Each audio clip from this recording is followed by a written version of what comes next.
बच्चों, आज हम क्षितिज काव्य खंड की कविता कैदी और कोकिला पढ़ने जा रहे हैं, जिसके कवि हैं श्री माखनलाल चतुर्वेदी जी। सबसे पहले हम कवि के बारे में जानेंगे। गांधीवादी विचारधारा से गहरे प्रभावित श्री माखनलाल चतुर्वेदी देश की स्वतंत्रता से पूर्व युवा वर्ग में संघर्ष और बलिदान की भावना भरने में समर्थ कवि और पत्रकार थे। इनका जन्म मध्य प्रदेश के होशंगाबाद जिले के बाबई गांव में सन 1879 ईस्वी में हुआ। इनका बचपन आर्थिक अभावों में बीता था। जीवन के संघर्षों ने इनकी पत्नी को टीबी का शिकार बना दिया था। इन्हें केवल 16 वर्ष की आयु में ही शिक्षक बनना पड़ा था और बाद में इन्होंने अध्यापन का कार्य छोड़कर प्रभा नामक पत्रिका का संपादन संभाल लिया। इन्होंने कर्मवीर और प्रताप पत्रिकाओं का भी संपादन किया था। कर्मवीर में राष्ट्रीय भावनाएं भरी रहती थी। इनकी प्रमुख रचनाएं हिम किरीटनी, साहित्य देवता, हिम तरंगिनी, वेणु लो गूंजे धरा, माता, युग चरण, मरण, जवार, बिजुली काजर, आंज रही आदि हैं। इनकी रचनाओं में ब्रिटिश राज्य के प्रति विद्रोह का भाव मुखरित हुआ है। भले ही इनका जीवन छायावादी युग में विकसित हुआ, पर इनका काव्य छायावाद से अलग रहा। सन 1968 ईस्वी में इनकी मृत्यु हो गई थी। इस कविता में कवि कहते हैं कि कैदी और कोकिला में अंग्रेज सरकार द्वारा भारतीयों के शोषण तथा स्वाधीनता सेनानियों के साथ जेल में किए गए अमानवीय व्यवहार तथा यातनाओं का मार्मिक वर्णन किया है। जेल में कवि उदास और एकाकी जीवन जी रहा है। एकाकी मैंने अकेला जीवन जी रहा है। कोयल की मधुर आवाज सुनकर वह कोयल से अपने मन का आक्रोश, दुख और अंग्रेज सरकार के अत्याचारों को व्यक्त करता है तथा इससे दास्ता से मुक्ति का गीत सुनाने को कहता है। कोयल अचानक आधी रात में चीख पड़ती है, जिसे सुनकर कवि समझता है कि कोयल पूरे देश को कारागार समझने लगी है। कारागार माने होता है जेल समझने लगी है।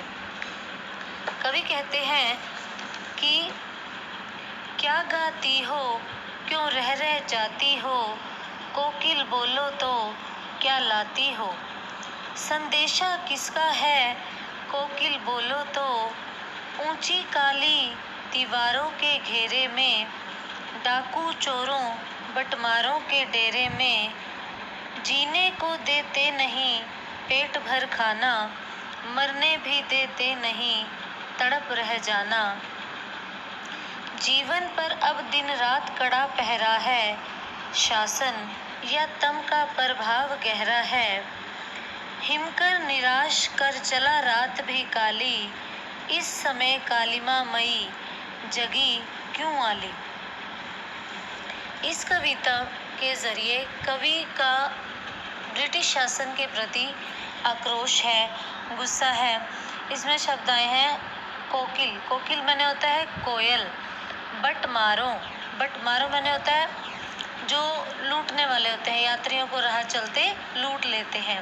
तम, तम माने होता है अंधकार, हिमकर, हिमकर माने चंद्रमा, कालिमा मई यानी कि काली, आली माने होता है सखी। कवि कहते हैं कि कोयल तुम क्या गाती हो, कुछ कूक कर फिर चुप हो जाती हो, तुम अपनी बात एक साथ क्यों नहीं कह पाती, क्यों रह जाती हो, अरे कोयल बताओ तुम अपने साथ किसका संदेशा लाई हो और यह संदेशा तुम किसे सुनाना चाहती हो। मैं तो कारागार की, कारागार माने होता है जेल, मैं तो कारागार की इन ऊंची ऊंची काली दीवारों के घेरे में बंद हूँ, जहाँ डाकू, चोर और राह चलते लोगों को ठगने वाले ठगों का डेरा है। यानी कि जेल में अच्छे व्यक्तियों को तो नहीं डाला जाता, जिन्होंने कोई अपराध किया होता है, या चोर, लुटेरे, डाकू जो गलत काम करते हैं उनको ही डाला जाता है। अपराधियों के बीच में मैं भी बंद हूँ। कारागार के अधिकारी जीने के लिए आवश्यक खाना भी नहीं देते, यानी कि भरपेट खाना भी नहीं देते। पेट भूख के कारण खाली रहता है।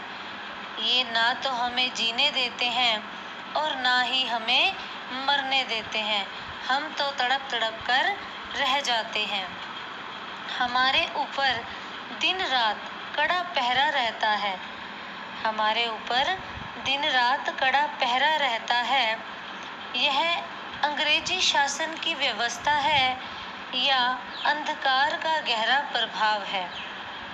कुछ समझ में ही नहीं आता कि ब्रिटिश शासन की व्यवस्था ही ऐसी है या अंधकार का प्रभाव है। आकाश में कुछ समय पहले चंद्रमा दिखाई दिया था।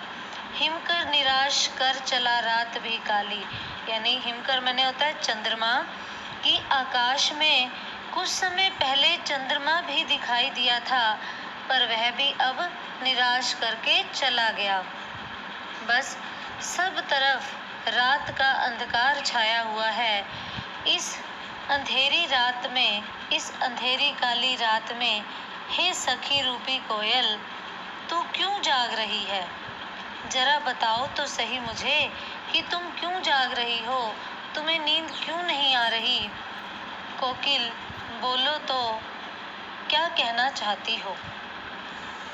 फिर दूसरे पहरे में कवि कहते हैं, क्यों हुक पड़ी वेदना बोझ वाली सी, कोकिल बोलो तो, क्या लूटा मृदु वैभव की रखवाली सी, कोकिल बोलो तो, क्या हुई बावली अर्धरात्रि को चीखी, कोकिल बोलो तो, किस दावा नल की ज्वालाएं हैं दिखी, कोकिल बोलो तो, कोकिल बोलो तो। हुक मैंने होता है चीख, और वेदना, वेदना मैंने पीड़ा, दुख, दर्द। मृदुल, मृदुल मैंने होता है कोमल। बावली, बावली मैंने पागल। अर्धरात्रि, अर्धरात्रि मैंने आधी रात। दावानल, दावानल मैंने होता है जंगल की आग। अब इन पंक्तियों में कवि कहते हैं, कोयल से पूछते हैं, कहते हैं कि ये कोयल, तुम अचानक क्यों कूक पड़ी? क्या तुम्हें कोई पीड़ा है या तुम्हें कोई दुख तकलीफ है जिसका बोझ तुझे दबा रहा है? तुम बताओ तो सही, तुम्हें क्या है? क्यों हुक रही हो? क्यों कूक रही हो? तुम्हारा क्या लुट गया या तुझे किसी ने लूट लिया? तुम आधी रात को भी जाग रही हो। किसी कोमल वैभव की रक्षा करने वाली जैसी कोयल, तुम बताओ तो सही, तुम क्यों जाग रही हो? क्या तुम पागल हो गई हो जो इस समय आधी रात को चीख रही हो? ऐसा तुमने क्या देख लिया या तुम्हारा ऐसा क्या खो गया कि तुम जोर से चीख रही हो? या तुमने किसी जंगल में लगी हुई आग की लपटों को देखा है? बताओ तो सही कोयल कि तुमने ऐसा क्या देखा? और इसमें कवि मुख्य रूप से यह कहना चाहते हैं कि अंग्रेजी शासन की गुलामी, अंग्रेजी शासन की गुलामी की आग की लपटें देशवासियों को जला रही है। यानी कि ब्रिटिश शासन के समय भारतीयों पर काफ़ी अत्याचार किए जाते थे, उन पर जुल्म किए जाते थे, उन्हें तरह तरह की दुख यातनाएं दी जाती थी। और तभी कवि कहते हैं कि उस समय अंग्रेजी शासन की जो गुलामी की आग की लपटें थी वो देशवासियों को जला रही थी।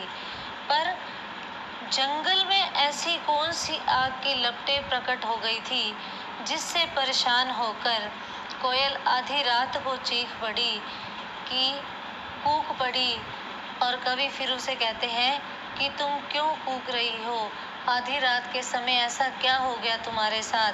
तुम किसका संदेशा लाई हो और मुझसे क्या कहना चाहती हो? कोयल, बोलो तो, तुम क्यों कूक रही हो? तुम क्यों कूक रही हो?